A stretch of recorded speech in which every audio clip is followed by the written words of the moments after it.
참 예수님, 참 예수님, 인천에서 왔습니다. 김여름 아버지입니다. 오전 강의 좋으셨어요? 네. 오늘 인천에서 많이 오네요. 식사도 맛있게 하셨어요? 네. 김밥 드셨다고요? 네. 탄수화물 드셨네, 탄수화물. 탄수화물 맛있죠? 네. 탄수화물 먹으면 이제 소화가 되면서 혈당이 올라갈 거예요. 혈당이 올라가다가 쭉 올라갔다가 쭉 꺼질 때가 있을 거예요. 아마 한 2시경. 그럼 나른해지면서 졸릴 거예요. 이 오후 강의의 이제 단점은 졸릴 수 있다라는 거예요. 자, 졸리지 않게 박수 한번 크게 쳐봅시다. 또 박수 치면 이게 찌릿찌릿할 때까지 쳐야 되는 거예요. 그러면은 온몸이 좋아. 혈액순환이 잘 돼. 또 오늘 1일 영성 피정을 준비해주신 풍동성당 모든 봉사자들, 특별히 감사의 말씀 전하고 본당 신부님, 또 모든 봉사자들, 또 오늘 찬양 율동 너무너무 이쁘죠? 이쁘고 봉사자 모든 분들께 감사드립니다. 사실 율동하고 찬양하고 박수치고 이런 것들을 사실 많이 해야 돼요. 많이 해야지 마음이 말랑말랑해지는 거예요. 마음이 말랑말랑해져야지 잘 들을 수 있어요. 귀가 열리고 눈이 열리는 거예요. 왜냐, 우리는 너무 경직돼 있어. 때론 경직돼 있어. 예수님이 이러고 계시니까 뒤에 우리도 이러고 있어요. 성당 와서 이러고 있는 거야. 그게 아니고 사실 성당은 기쁨의 장소가 돼야 됩니다. 네. 미사포 쓰고 이렇게 근엄하게 있어도 마음은 내적 기쁨으로 가득 차 있어야 되는 거예요. 예수님이 십자가에 이렇게 달려 계시더라도 우리의 궁극적인 희망은 뭐예요? 부활하신 예수님을 보는 거잖아요.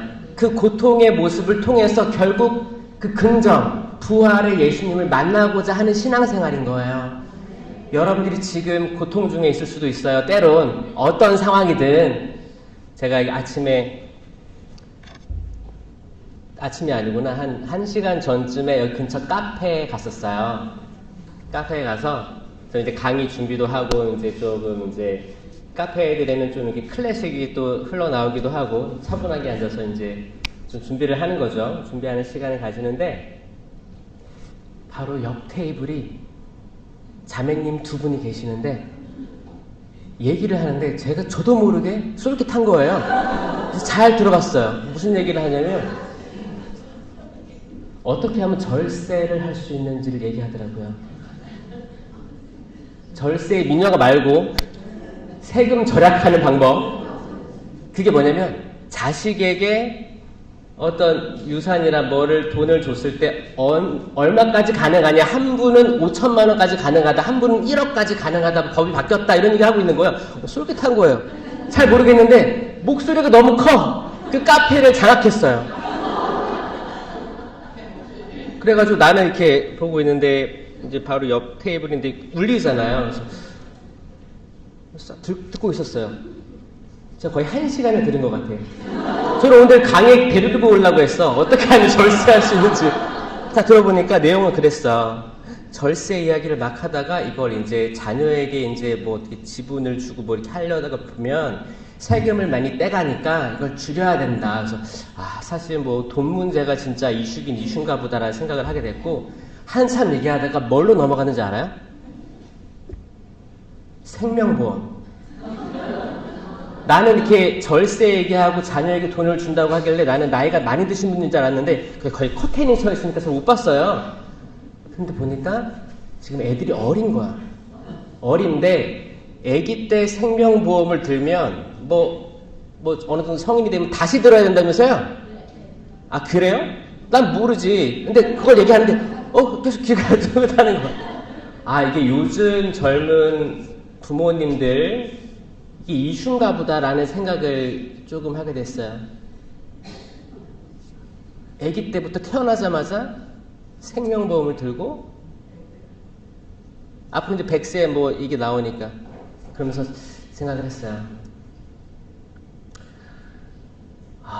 태어나자부터 생명보험, 돈, 혹시 뭐를 사고나 대비하는 거죠. 보험을 대비하는 거예요. 대비하고 이 아이가 컸을 때 또 이제 유아 생명보험은 안 되니까 성인 생명보험을 갈아탄 다음에 이 아이가 나중에 사회에 나가면 집을 살 수 없으니까 부모님 돈을 이렇게 뭐 1,000만, 5천이든 1억이든 이렇게 해서 절세를 하고 집을 사서 저는 그 대화를 들으면서 섬찟했어요. 사람의 자식의 인생을 설계를 한 거잖아요. 근데 이게 이 사람들만 하겠어요? 아니라는 거죠. 그래서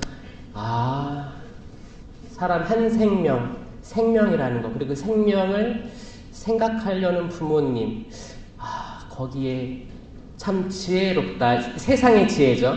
세상의 지혜를 대화를 하는데 저도 솔깃하는 거 보고 많은 분들이 이런데 솔깃하겠다라는 생각을 하고, 제가 사실 준비해온 게 있었는데 오늘 강의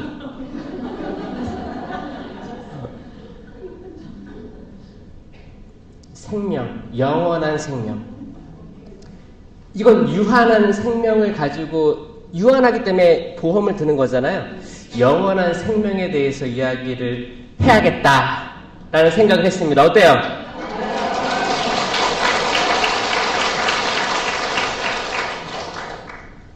기도로 시작하겠습니다. 성부와 성자와 성령의 이름으로 아멘.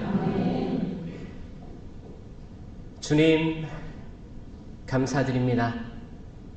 이 자리에 이 당신의 양떼들 불러 모아주심에 감사드립니다. 진심으로 감사드립니다.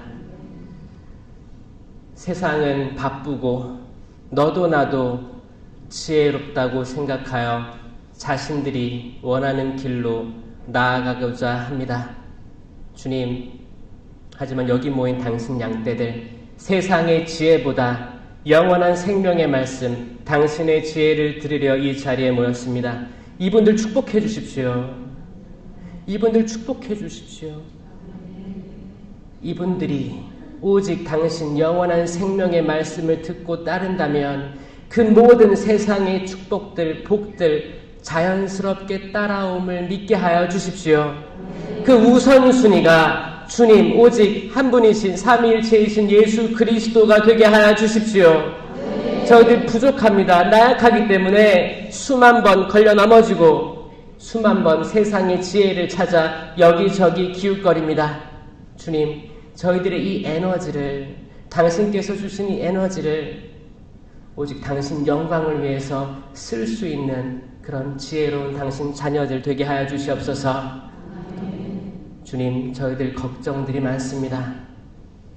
자식들에 대한 걱정들이 있습니다. 자기 스스로에 대한 걱정들이 있습니다.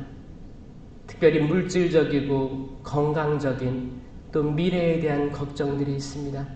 이분들의 모든 생각과 마음들을 헤아려 주시는 분은 오직 당신이십니다. 저희가 그 모든 걱정과 근심을 당신께 맡길 때 저희들은 비로소 마음의 평화를 누릴 수 있을 것입니다. 주님, 저희 생각 많이 하지 않고 세상에 대해서 걱정 많이 하지 않고 오로지 당신을 향해서 걸어갈 수 있는 그 순박한 양떼들 되게 허락하여 주시옵소서. 아멘. 이 모든 기도 우리 주 예수 그리스도를 통하여 비나이다. 아멘. 성부와 성자와 성령의 이름으로 아멘.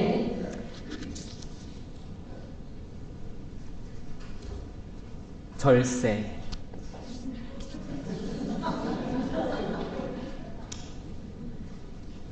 절세를 들으면서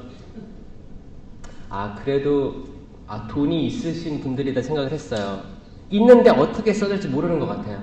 그래서 마치 자녀들에게 주면 나중에 자녀들이 나를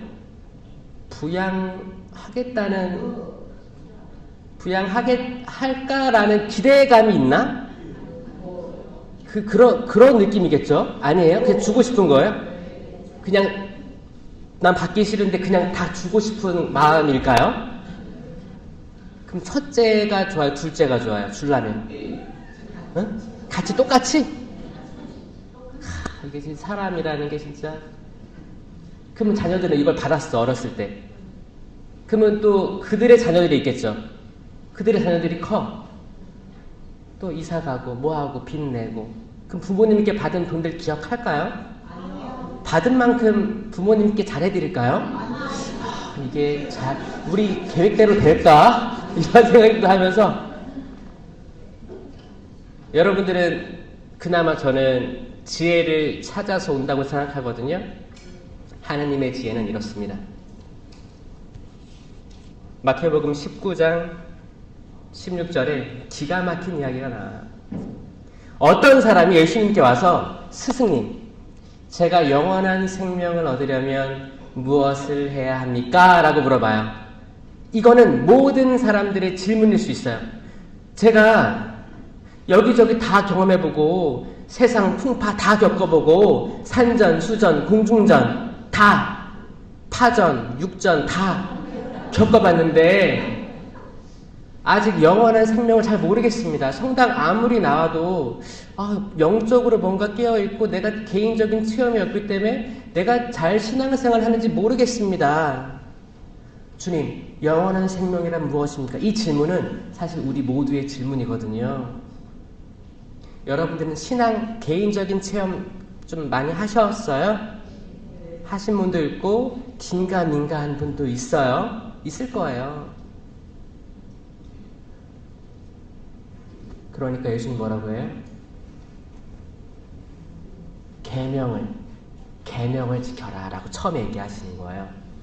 그러니까 이 사람이, 저는 처음에 이거 읽을 때 이 사람이 나이가 많이 있는 사람인 줄 알았어요. 저는 지금까지 살아오면서 모든 계명들, 예수님이 구체적으로 얘기해요. 10계명에 대해서 말씀하시는 거예요. 살인해서는 안 된다, 간음해서는 안 된다, 도둑질해서는 안 된다, 거짓 증언 하면 안 된다, 아버지 어머니를 공경하여라, 그리고 이웃을 내 몸같이 사랑하여라. 그러니까 이 사람이 스승님, 저는 어려서부터 이 모든 것들을 지켜왔습니다 라고 얘기하길래 저는 나이가 많이 좀 드신 분이 찾아와서 얘기하는 줄 알았어요. 근데 그 다음에 뭐라고 하는지 알아요? 그 젊은이는 이라고 정확히 표현합니다. 이 사람 젊은 사람이었어요. 젊은 사람. 다 지켜왔습니다. 이 자체부터 약간 조금 거짓말이 약간 있는 것 같죠? 젊은 사람이 이 모든 것들을 지키기에는 정말 하느님의 보호하심 없으면 정말 어려울 수도 있어요.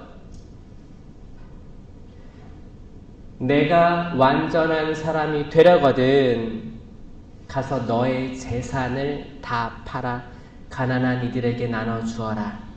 그러니까 그 젊은이는 이 말씀을 듣고 어떻게 하면서 갑자기 슬픈 거야. 슬퍼하며 떠나갔다라고 성경에 나와 있어요. 이유는 뭐예요? 그가 많은 재산을 가지고 있었기 때문이다. 많은 재산을 가지고 있었기 때문에 내가 그 모든 10계명을 다 지켰다고 떵떵거리면서 얘기했었는데 사실 내가 근데 그 재산을 그대로 가지고 있으면서 또 영적으로 더 풍요로워지고 싶었던 거예요. 하느님과 재물을 같이 섬길 수 없습니다. 두 주인을 같이 섬길 수 없습니다. 정확히 이 젊은이에게서 두 주인을 같이 섬기고 싶어하는 욕망이 보이지 않나요? 욕망이 보입니다. 부자는 하늘나라 못 들어가죠. 이 부자는 두 가지로 이해할 수 있는데 뭐예요? 첫 번째는 물질적인 부자예요. 뭐 집이라든지 재산이라든지 차라든지 가족이라든지. 요즘에는 뭐 자녀들 잘 되면 어깨 피고 다니세요? 그 자녀들이 잘 돼가지고 부모님께 효도하면 좋으련만. 자신들이 이렇게 크게 된 게 부모님들이 희생하면서 자기들에게 영양분을, 자양분을 잘 줘가지고 좋은 토양에서 살게 해서 이들이 정말 그걸 깨닫고 부모에게 잘하게 되었으면 좋겠습니다. 여러분들의 자녀들이 그 눈이 띄어져서 부모님의 그 희생들을 헤아렸으면 좋겠습니다. 이거를 아들아, 딸아, 내가 이렇게 했다. 일일이 다 얘기하기 약간 좀 부끄럽잖아요. 그냥 자연스럽게 알길 바라죠. 자연스럽게 알게 되길 바랍니다. 이거 기도하지 않으면 택도 없어요. 기대도 하지 마세요. 택도 없습니다. 그들이 깨이려면 이건 영적으로 깨어 있어야지 가능하게 된 거예요. 영적으로 깨어 있어야지 부모에게 효도할 수 있게 됩니다. 효도를 구걸하는 게 아니고 나 좀 받아오. 나는 너만한 나이 때 이렇게 희생하면 너를 이렇게 아기 때부터 키웠다. 이걸 어떻게 다 일일이 설명해. 커가면서 깨닫는 거죠. 그런 눈과 그런 마음이 열렸으면 좋겠어요. 특히 자녀들 위해서 오늘 미사 때 간절히 기도했으면 좋겠네요. 자녀들 다 신앙생활 열심히 하세요? 다 세상으로 나갔죠? 잘 가. 그래, 하느님이 언젠가 불러드릴 거라는 생각이 있어요? 근데 그 생각은 잊지 마세요. 꼭 가지고 있으세요. 근데 특별히 남자 자식들을 가진 부모님이 있어요? 손 들어보세요. 여자 아이들, 딸들, 그 세상으로 나간 건 아들이에요, 딸이에요?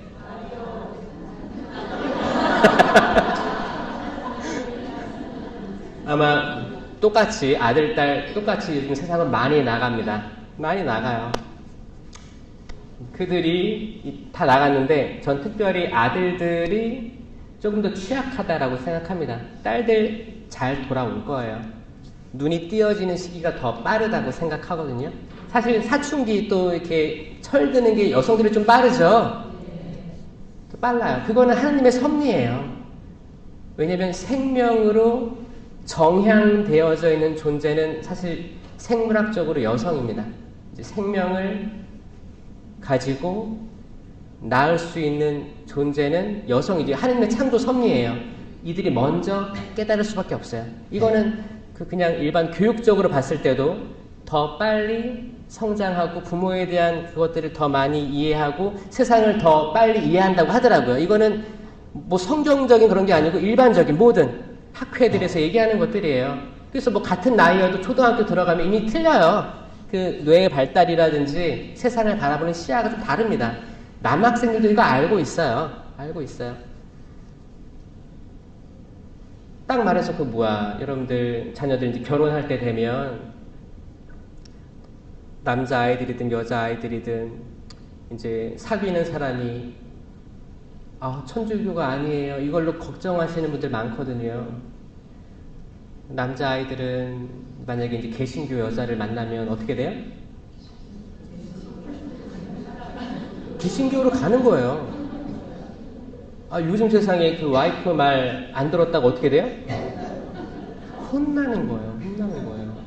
만약 불교 신자인 자매님을 만났어요? 그럼 이 와이프에게 잘 해주기 위해서 와이프가 원하는 대로 하는, 이건 사랑의 방식이기 때문에 어쩔 수 없어요. 근데 딸들을 가진 부모님들은 더 희망이 많은 게 뭐냐면, 이들이 만약에 개신교 남자애를 만났다 그러면 가슴은 아프지, 좀 서운하지, 그래도 꼭 성당에서 결혼해라라고 얘기하잖아요. 이분들은 그 개신교 남자 데려올 거예요, 성당으로. 그러니까 걱정하지 마세요. 이 자매님들은, 딸들은 분명히 데려올 거고 애들 세례시킬 겁니다. 그게 있어요. 그러니까 남자 아이를 둔 부모님들은 정말 그 천주교 여성을 만나게 기도를 많이 했으면 좋겠어요. 이건 진심이에요. 왜냐면 그게 창세기 때 그거잖아요. 하와를 꼬신 게, 악마가 하와를 꼬신 게 그 이유예요. 응? 거기 성경에 그렇게 나와 있어요.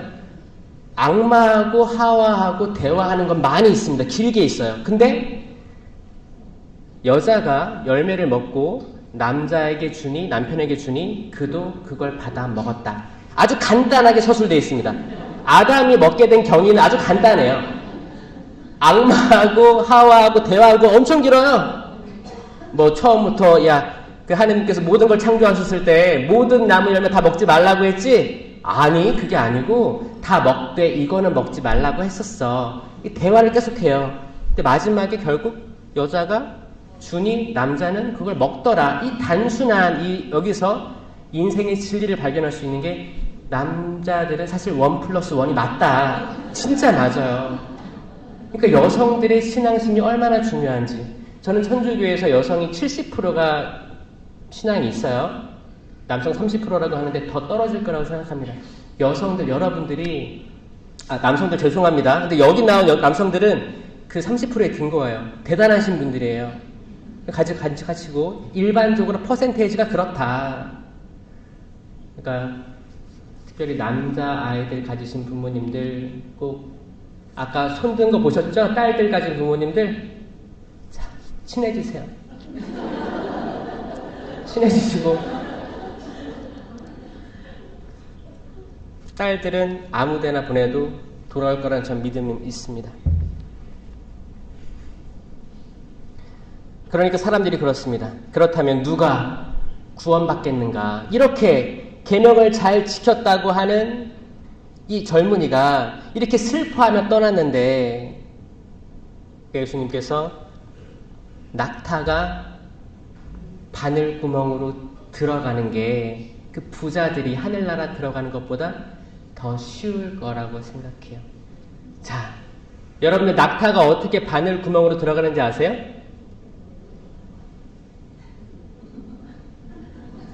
정말 이스라엘에 그 바늘구멍, 바늘귀라는 그 문이 있습니다.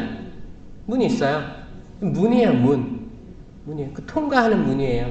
낙타들이 들어갈 수 있게 설계한 게 있어요. 그러니까 우리가 생각하는 바늘구멍을 생각하면 안 되는 거죠. 응? 당연히 불가능하지. 여러분들 코끼리를 냉장고에 넣는 방법 아세요? 뭐예요? 1번이 뭐예요? 냉장고 문을 연다.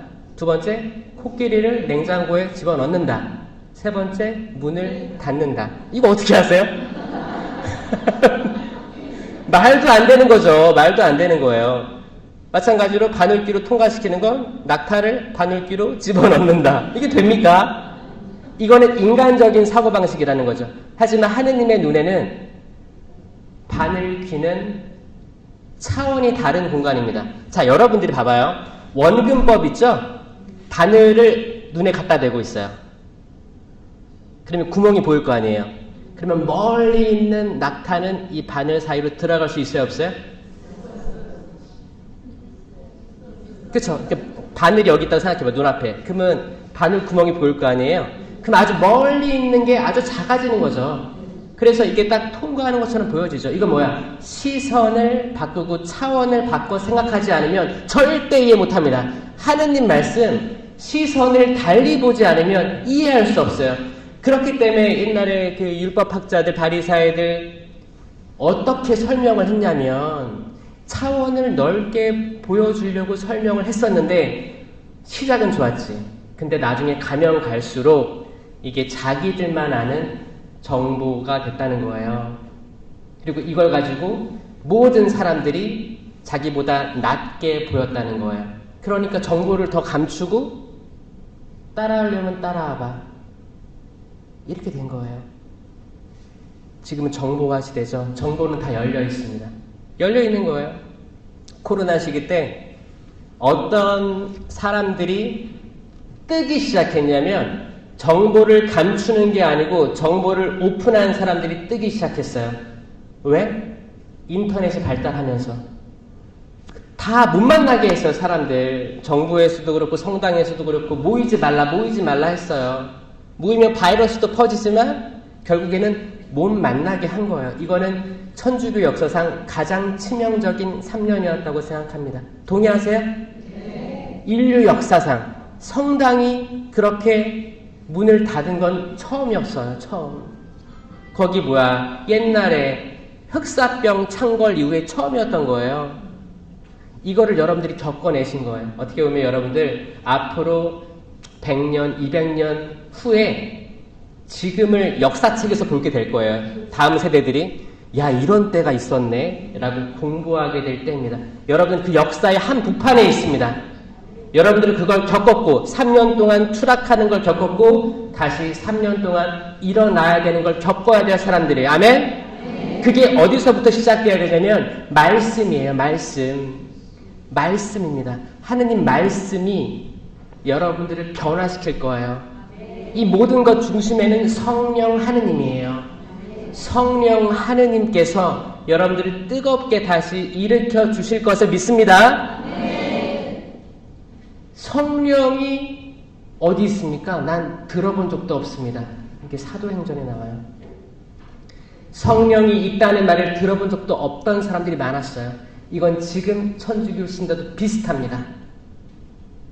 성령 강림 대축이 다가오죠? 이 성령에 대해서 여러분들은 어떻게 인식하고 계세요? 성령은 체험이에요. 구약이 하느님의 역사, 신약이 예수님의 역사라고 구분해서 생각하면 지금은 성령의 역사거든요? 근데 성령은 체험이 없으면 머리로 아무리 공부해도 다가오지 않아요. 눈이 열리지 않아요. 이건 체험이에요. 체험. 여기에는 감성이 들어가야 됩니다. 감성적인 민감성이 들어가야 돼요. 공부는 이성적으로 하죠. 신학도 이성적으로 공부하는 거예요. 요즘에 공부를 다 많이 하셨어요. 다 똑똑해요. 신학 강의도 다 듣고 필기도 하고 열심히 해서 다 머릿속에 들어가 있어. 근데 삶이 변화되지 않았습니다. 변화되지 않았어요. 왜 변화되지 않았어요? 하느님을 머리로만 아는. 이거는 율법학자, 바리사이, 사두가 하는 똑같은 거예요. 그들은 율법 613개, 615개 조항 다 외우고 다녔어요. 그러면서 어떻게 해요? 사람들을 심판하고 다니는 거죠. 근데 예수님의 말씀 뭐였어요? 사랑하여라. 사랑하여라. 제발 어떻게 사랑해요? 하느님을 사랑하고 이웃을 사랑하는데 그 대신 그 먼저 너 스스로를 사랑해야 된다. 이웃을 내 몸과 같이 사랑하여야 한다. 문제는 우리가 우리를 사랑하지 못하는 데 있습니다. 우리를 사랑하지 못하면 이웃을 사랑하는 거는 거짓말이 되는 거예요. 이웃을 보면 질투가 생길 거예요. 아, 저 자매는 똑똑해서 저렇게 절세하고 다니네. 저 자매는 뭐가 그렇게 잘나서 부모에게 돈 받아가지고 자식들 어렸을 때부터 생명보험 들게 했네. 다 비교거리고 다 질투, 시기. 인생이 복잡해지는 거예요. 복잡해져. 하루하루가 이 세상적인 지혜랑 싸우면서 복잡해서 심장이 콩닥콩닥. 어떻게 살아야 되지? 나 과연 늙음하게 애들이 나 케어할 수 있을까? 불안감. 이 불안감으로 평생을 살아갈. 그럼 이들이 나를 케어하기 위해서 나는 어느 정도 돈을 만들어가지고 애들 줘야겠다. 사람이 자녀들에게 보험을 드는 형국으로 가는 거죠. 여기에는 사랑도 없어요. 불안감만 있기 때문이에요. 불안감. 그래서 제가 요즘에 지금 세상을 살아가는 사람들이 육체적인 질병보다 더 무서운 게 뭐예요? 정신적인 질병이에요. 정신적인 질병이 뭐가 있어요? 우울증이 있고 조울증도 있죠. 나는 이거 거의 대부분 있대요. 현대를 살아가는 모든 사람들에게 이 조울증이 미묘하게나마 있대요. 나는 좀 조증인 것 같다 있어요? 조증이 뭐냐면 기쁜 거야. 그냥 무작정 기쁜 거야. 나는 좀 우울하다. 그런 사람 있어요? 지금 나 들까 말까. 이게 학자들의 평이에요. 다들 그쵸, 이거를 숨기고 싶겠죠. 근데 본인이 자기가 제일 잘 알아. 오늘 뭐 재밌는 거 없을까? 너무 우울한데? 나갈까? 만날까? 이야기할까? 남들을 그렇게 욕하면 내가 채워질 것 같죠? 공허해요. 심심한데 술 한잔 할까? 술을 그렇게 많이 먹고 하면 1차 갈까? 2차 갈까? 3차 갈까? 그 공허함은 절대 채워지지 않습니다. 오히려 1차 갔다 1차에서 끝내면 다행이야. 지금 여러분 남편들 얘기하는 겁니다. 근데 2차 가고 3차 가면 이제 싸우기 시작하는 거예요. 싸워요. 술 먹고 이제 감정이 내려가면 속에 있던 말들 하면서 나 무시하냐부터 해서 싸워요. 이게 처음에 끊어야 되는 거예요. 그렇죠? 여러분들의 남편들이 그렇게 되길 바랍니다. 기도 많이 하세요. 남자들 위해서 기도하세요. 저는 예수님께서 남성성으로 오셨잖아요. 이것도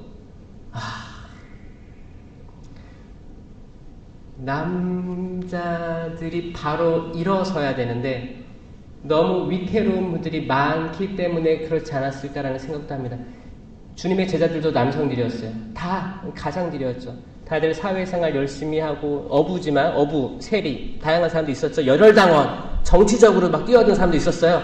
다양한 이 사람들 데리고 왜 그랬냐면 사실 생명으로 나아가는 존재였기보다는 계속 세상으로 나아가려고 했던 다양한 방법으로 나아가려고 했던 욕망 그 자체인 사람들이었어요. 이들이 어떻게 자기들을 다 포기하고 내려놓는 과정에서 더 얻는 것들이 컸다는 거죠. 이게 하느님의 섭리였던 것 같아요. 저는 특히 모든 본당들에서 이 남성들의 그 교적상 비율이 좀 올라가서 남자 여자 대등하게 됐으면 좋겠는데 항상 어느 본당 가면 한 8대2, 7대3 정도인 것 같아서 좀 안타까운 마음이 들어서 어디 갈 때든 남성들이 보이면 너무너무 반가워요. 너무 반가워요. 그 세상의 통파들 또 가장으로서 어깨에 짊어진 모든 것들 그런데도 불구하고 신앙을 찾아 나서려고 하는 그 마음들이 너무 아름답기 때문입니다. 내 이름 때문에 집이나 형제나 자매, 아버지나 어머니, 자녀나 토지를 버린 사람은 몇 배로 받아요? 100배. 100배로 받을 것이고 플러스 영원한 생명도 받을 것이다. 아멘. 그러니까 우리가 열심히 토지의 가치를 불리던지 아파트의 가치를 불리던지 여기저기 미리 땅값이 오를 곳으로 이사를 가서 열심히 투자를 해서 머리가 빨리빨리 돌아가는 거예요. 그렇게 하지 말고 예수님 때문에 가족을 버리거나 이게 지금 뭐 폐륜 이런 거 얘기하는 거 아닙니다. 신앙 때문에 갈라지는 거거든요. 분열되는 거예요. 이 분열은 거룩한 분열이에요. 나 이제 의절하겠소. 재산 나 안 준다고? 형만 준다고? 나 의절할 거야. 평생 안 봐. 돈 그런 걸로 얘기하는 거 아닙니다. 거룩한 분열은 하느님의 이름, 삼위일체이신 예수 그리스도의 이름 때문에 분열이 생길 수 있다는 거고 이 분열은 거룩한 분열이기 때문에 다른 쪽으로 채워주실 거예요. 그렇다면 왜냐면 슬프거든요. 만약에 내 자녀가 엄마 나 개신교 갈래. 아니야 너 유아 세례 받았어. 엄마 그게 내 의지로 받았어? 엄마가 세례시켰잖아. 저도 마찬가지예요. 부모님이 저 어렸을 때 유아 세례 시킨 거거든요. 그때 제가 제 자발적으로 저 천주교 신자가 되겠습니까? 손 들었어요? 아니에요. 부모님의 신앙으로 데려갔고 신부님은 부모님의 신앙을 보고 세례를 허락했단 말이에요. 그럼 이 아이가 커서 나 내 의지대로 천주교 신자가 된 게 아니기 때문에 나 이제 막 살 거야. 그렇게 떠나는 걸 경험을 하실 거라고 저는 생각을 해요. 그렇죠? 그거 어떡할 거야? 그래? 미안하다. 근데 나는 제일 좋은 걸 주고 싶었어. 제일 좋은 걸 주고 싶었어. 그럼 그때 받은 세례와 견진과 첫 영성체는 영원히 남아있는 인호예요. 인호니까 남아있는 거예요. 그들이 개신교 가든 불교 가든 어딜 가든 그 기름 부음은 계속 유지되는 거예요. 그러니까 돌아올 기회가 있어요, 없어요? 있으니까 이것 때문에 의절하지 말라고요. 괜찮아요. 마음 조급하게 생각하지 마세요. 이 조급한 거는 누가 갖다 주는 거예요? 성령에게서는 이런 것들이 안 나옵니다. 성령 하느님의 성당에서는, 이 가톨릭 교회에서 이렇게 나올 수가 없어요. 좋은 나무는 좋은 나무 열매를 맺을 수밖에 없는 거예요. 나쁜 나무는 나쁜 열매를 맺을 수밖에 없는 거예요. 이거를 인식했다면 잘라버린 다음에 참 포도나무이신 예수 그리스도께 접붙이면 되는 거죠? 이게 끝이에요. 근데 이 접붙이는 건 그 본인들에게 달려있는 거예요. 그 본인들이 언젠가 내가 생각해보니까 부모님이 옛날에 나 어렸을 때 성당 다녔고 세례도 줬고, 근데 지금 살다 보니까 부모님하고 많이 멀어져 있는 것 같네. 열매들이 별로 즐겁지가 않네. 행복하지가 않네. 아, 그래, 이 가지 잘라버리고 예수 그리스도께 접붙여야겠다. 다시 부모에게 효도할 마음을 가져야겠다. 부모님이 기뻐하면 그게 곧 내 기쁨이요 라고 깨닫는 그 순간, 그게 그때예요. 여러분, 룻과 나오미 이야기 알아요? 룻기에서 뭐가 나오냐면, 그때 보아즈도 나옵니다. 룻이 있었는데, 이 룻이 그때 이스라엘에 기근이 들었어요. 비가 안 와.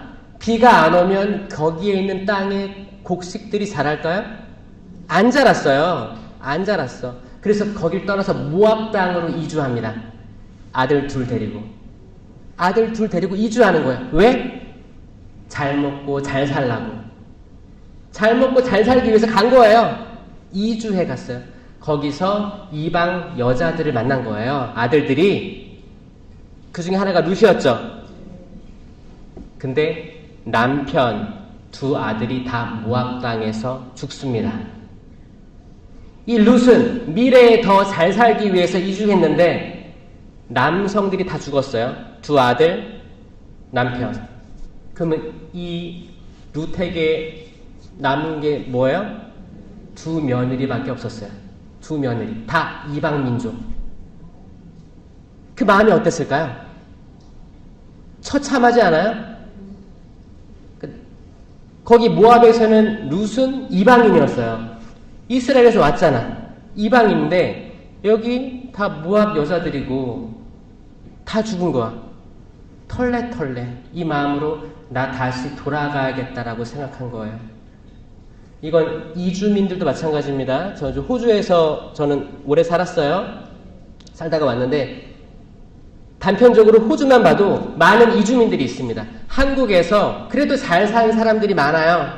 이주에 가서 자식 낳고 자식들 좋은 환경에서 교육시키려고 노력했단 말이에요.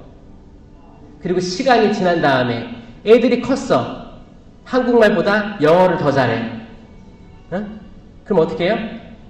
애들이 부모님을 무시하기 시작합니다. 왜냐? 자기는 한국 사람 부모에게 태어났지만 호주 사람인 거예요. 호주 사람인데 학교 가면 다 호주 애들 만나잖아요. 그래, 난 호주 사람이 하는데 집에 가면 한국 부모님이 있는 거예요. 본인들도 괴로운 거야. 그러면서 점점 멀어져요. 점점 멀어지면서 호주 사람들하고 어울리는 거죠. 그게 맞죠. 어떻게 보면 흐름이 맞아요. 문제는 뭐예요? 남아있는 본인들이에요. 나는 자녀들 때문에 다 포기하고 넘어갔는데 나 늙음하게는 한국에서 살고 싶다라는 생각이 든다는 거예요. 내가 병원도 그렇고 이런 것들이 또 친구들도 있잖아요. 나중에 한국 들어가고 싶다. 왜냐면 거기서 존중 못 받고 부모로서도 좀 어렵고 이런 것들이 호주만 그러겠습니까? 미국, 캐나다, 영국 다 그렇습니다. 다 그래요. 그 갈등 중에 있는 거예요. 이 룻도 나 다시 돌아가고 싶다. 내 친구들 거기 다 있고. 그래서 돌아가는 거예요. 그때 이 룻을 따라온 며느리 중에 한 명이 나오미여서 나오미. 뭐라고 해요? 어머니의 결례가 곧 나의 결례입니다. 세상에 이런 며느리들이 많았으면 좋겠어요. 어머니의 결례는 어머니의 결례고 나의 결례는 나의 결례죠. 어머니 여기서 헤어지죠. 이런 분들이 적었으면 좋겠어요. 룻은 이제 룻의 이야기는 거기까지고 이제 나오미 입장에서는 자기 땅에서 이제 거기 시어머니 따라서 다른 데로 이사해야 되는 거예요. 그렇죠? 떠나는데 어떤 마음이었을까? 마치 여기 편안히 살면 가족들도 있고 살 수 있을 텐데 시어머니가 너무 안 된 거야. 이주에서 살고 있는데 남편, 아들 둘 다 죽었어. 아무것도 없는 거예요.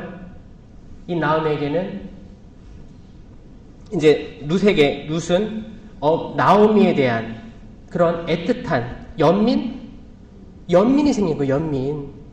연민이 생겨서 따라가는 거예요. 나오미를 따라가는 거예요. 따라가니까 누굴 만나요? 결국에 보아즈를 만나는 거예요. 보아즈가 거기서 엄청 훌륭한 사람이었거든요. 엄청 훌륭한 사람이었는데 그를 만나서 하나님께서 그 역사를 보여주시는 거예요. 그 사람의 희생과 어떤 감성적인 것에 따른 이 감성이 단순히 뭐 이렇게 나는 잘 울어, 난 감성적이야 이런 게 아닙니다. 마음의 민감성이에요. 하느님 말씀 듣는데 민감성. 내가 사람과 사람 대화를 나누는데 이 사람이 이런 쪽으로 어렵구나, 힘들구나 공감하는 태도입니다. 내가 마음이 끌려. 이 사람 위로가 필요하다. 위로해주는 모습이에요. 세상 사람들 똑똑해가지고 이성적이래요.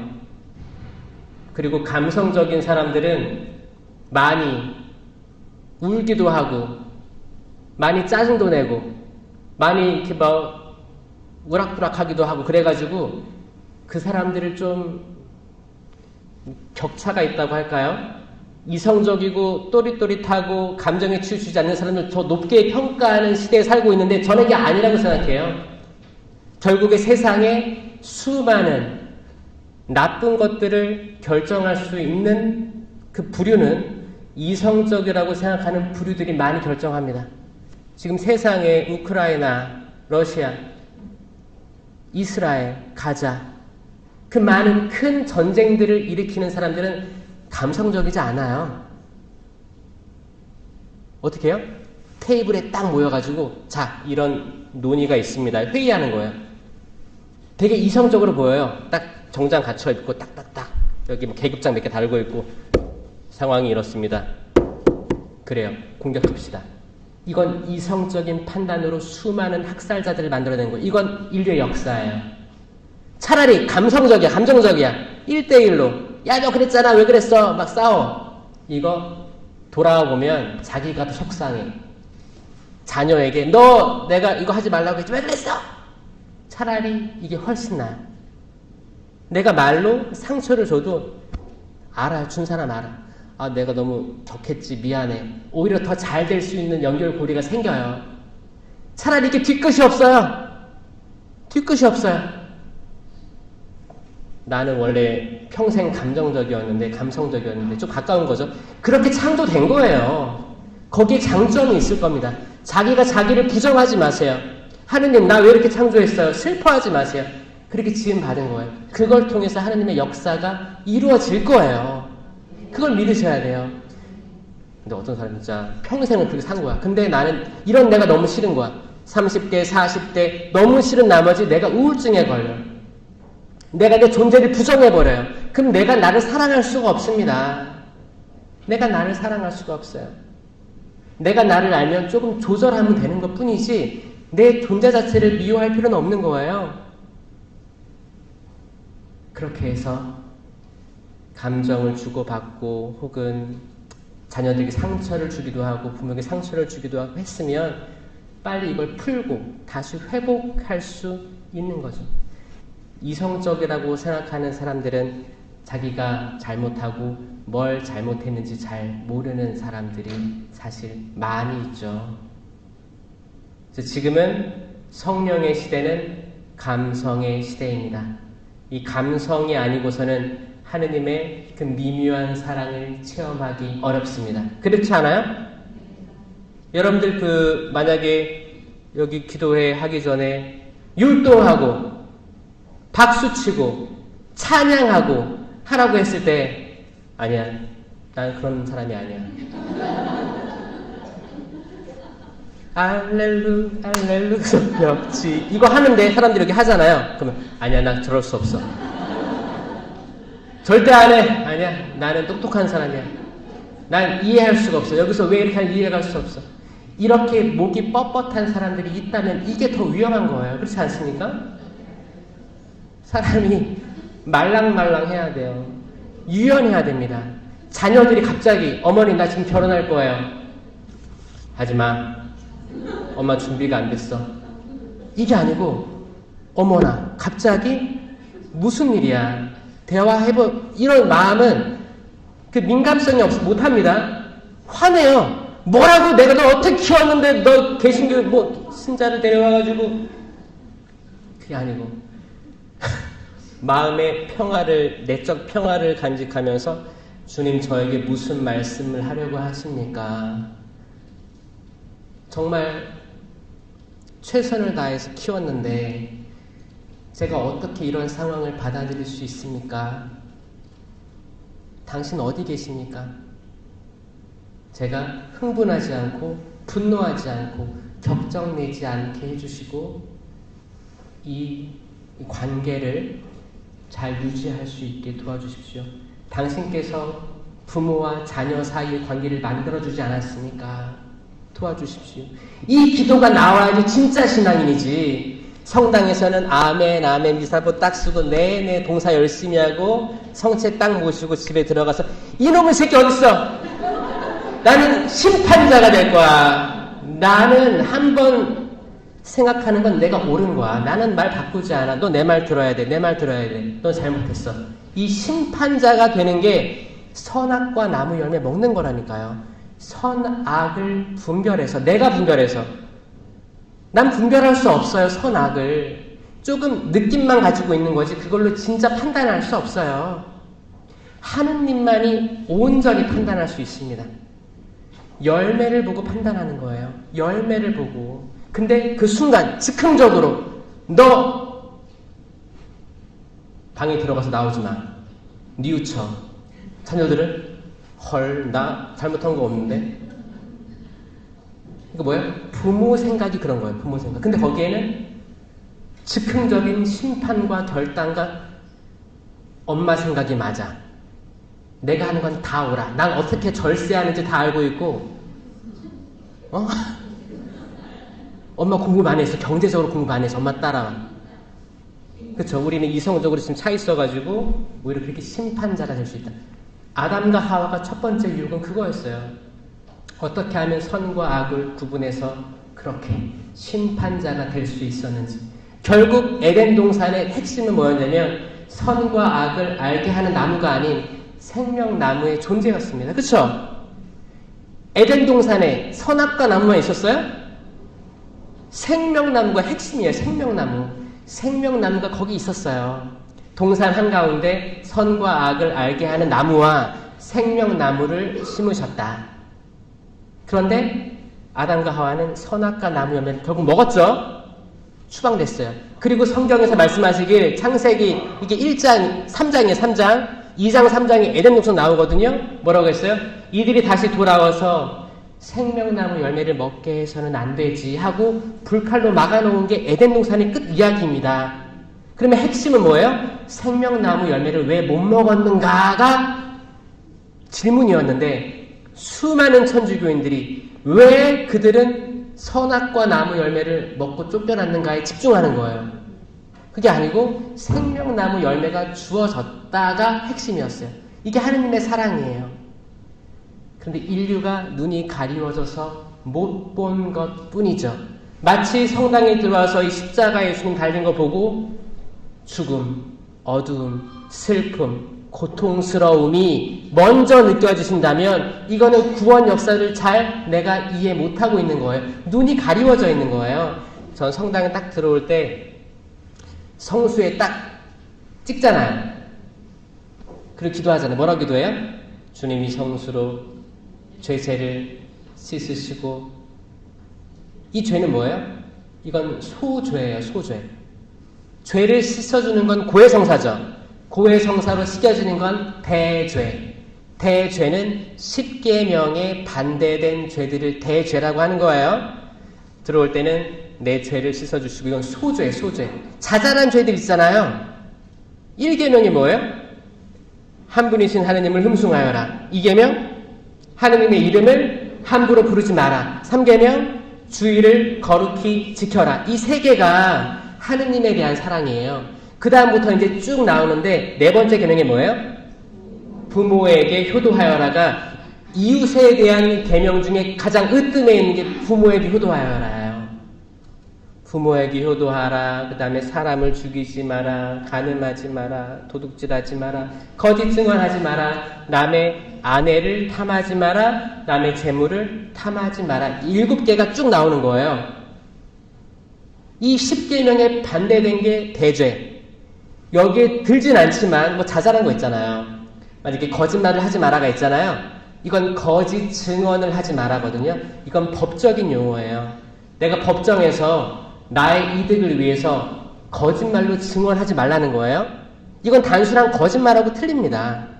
그 솔로몬이 엄마 둘이 왔잖아요. 엄마 둘이 와서 아이 하나 데려왔잖아요. 이 아이가 저의 아이입니다. 이건 법정 증언이었어요. 임금 앞에서 증언한 거였어요. 이게 죄지. 근데 일반적으로 어머 언니 진짜 오랜만이다. 어머 왜 이렇게 이뻐졌어. 이거 다 거짓말이잖아. 그냥 인간적인 관계를 위해서 얘기하는 것 뿐이란 말이에요. 파마했네.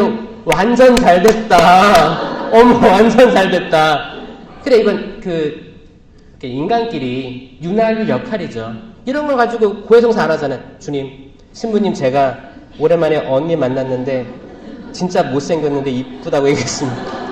쌍꺼풀 수술하고 나타났는데 진짜 잘 안 된 것 같은데 너무 잘됐다라고 얘기를 했어. 이건 고해성거리가 아니에요. 소재. 자잘한 죄예요. 그 뭐예요? 들어올 때 성수 찍고 하면 제 죄를 씻어주시고 마귀 제 죄를 씻어주시고 마귀 몰아내시고 이 기도를 하는 거예요. 그러면 이 소재가 언제 없어져요?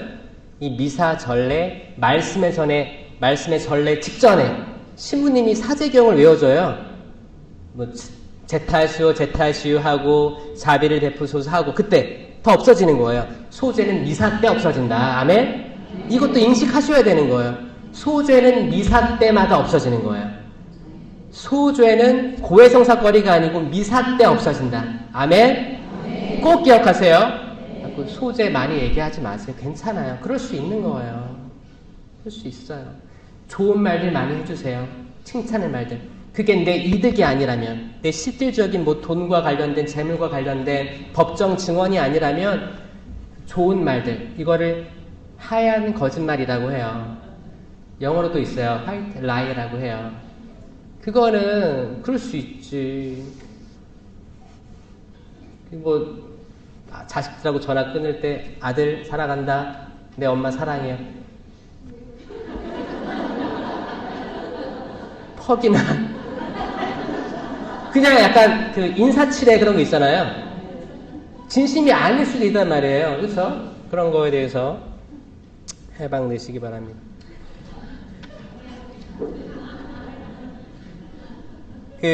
제가 오늘 1시간 반 강의인데 제가 1시간 강의를 하고 10분 쉬었다가 미사를 좀 길게 하면서 안수를 주려고요.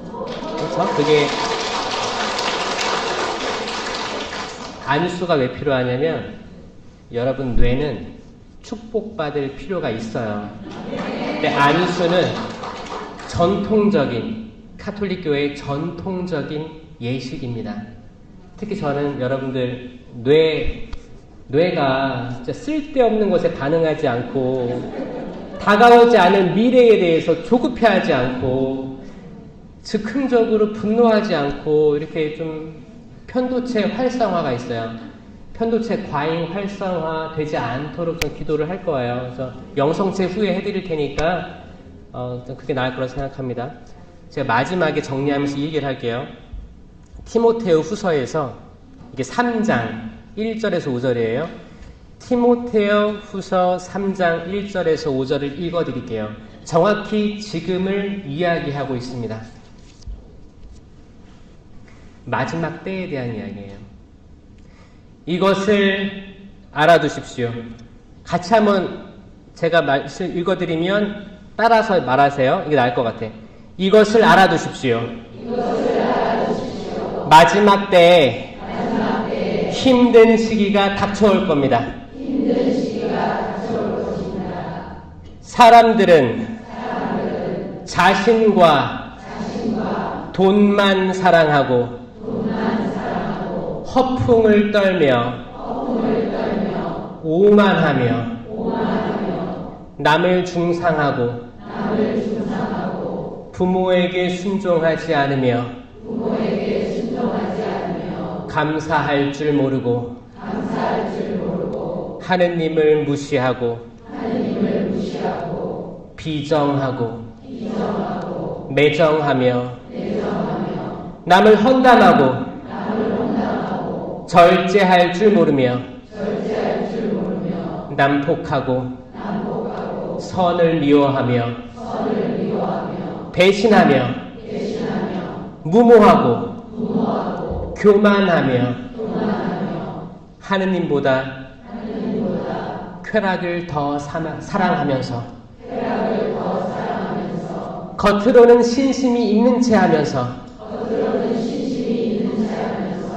신심의 힘은 부정할 것입니다.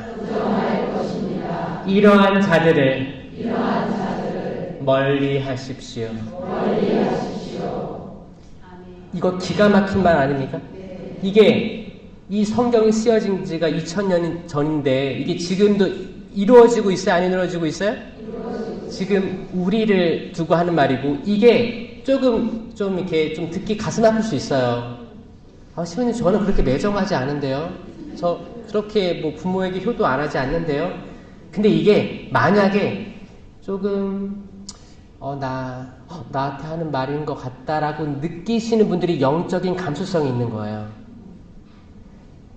하느님께서 부서지고 낮추인 마음을 낮추하니 보신다라고 정확히 말씀하십니다. 그리고 진복 8장에서 뭐라고 해요? 마음이 가난한 자들은 행복하다. 하느님 나라가 그들의 것이다. 마음이 가난한 건 뭐예요? 내가 물질적으로 가난한 거예요? 마음이 가난한 건 내가 가난한 거예요. 내가 풍요로우면 나 혼자 살 수 있어요. 내가 가난한 건 뭐예요? 내가 이렇게 열심히 해도 주님 뜻에 맞닿지 않구나. 내가 이렇게 봉사활동을 열심히 하는데 사실 내 신심을 바라봤을 때 내가 온전치 않구나. 나는 수십만 분신잡념으로 진정 하느님께 기도하지 않고 있구나. 내가 그렇게 자녀들을 사랑한다고 하면서 내 엄마로서의 이기적인 마음으로, 아빠로서의 이기적인 마음으로 함부로 대하고 있구나. 미안한 거예요. 이 감수성이 있는 분들은 복되십니다. 그러면 자녀들이 그 마음을 알 거예요. 엄마 나를 정말 사랑하지만 내가 잘 되라고 하나 보다. 그때 비로소 애들이 그 엄마 아빠를 받아들일 수 있을 거예요. 그 전에는 분노만 가득할 거예요. 그 얘기 제가 몇 번 얘기했는데 너무 안타까운 사람이 뭐예요? 엄마 아빠가 이제 좋은 직장도 가지고 애들 잘 키우기 위해서 뭐 이렇게 좋은데 학군 들어가가지고 열심히 키워서 결국 의사 만들었어요. 의대 들어갔어. 의대 들어가고 1학년 때 이 아이가 자퇴를 합니다. 나는 엄마가 하라는 대로 다 했고 성인이 됐고 내가 하고 싶은 대로 살 거야. 나는 엄마가 원한 의대 입학을 했고 이제 난 그만둘 거야. 그 가족은 평생 분노로 가득 차 있는 그 딸아이와 그 부모는 이거 좋은 거야. 무조건 해. 이 공포감 속에서, 이 감옥 속에서 살아온 완전히 분열된 집안이었어요. 그 나중에 그 어머니가 회개하면서 눈물 쏟고 이야기하면서 그 기도했을 때 그때 모든 사람들이 가슴 아파했는데 그거예요. 우리들은 많은 기대들을 가지고 있을 거예요. 그 기대를 조금만 내려놓으십시오. 하느님의 의를 그 무엇보다 우위에 두십시오. 하느님의 의를, 그분의 나라가 오심을 그 무엇보다 미사 오는 거, 영성체 하는 거, 신심 활동하는 거, 봉사하는 거를 우선으로 할 때 그 모든 것들은 100배로 주신다는 거예요. 아멘? 이건 제가 얘기하는 게 아니고 하느님께서 말씀하신 거고 예수님께서 말씀하신 거예요. 그 사람들은 내세 영원한 생명도 받겠지만 현세 그 모든 것들을 받게 될 것이다. 아멘. 그거 다 받으시기 바래요.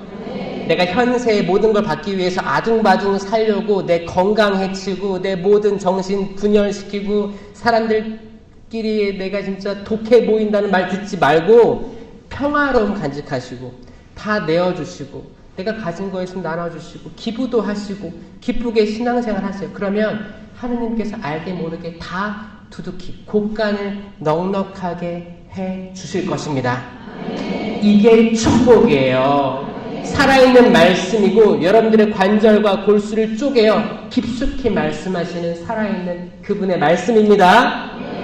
이걸로 오늘 아침에 1강의 때 들으신 것처럼 필리피서 기뻐할 수 있는 거예요. 항상 어떤 상황이나. 왜냐?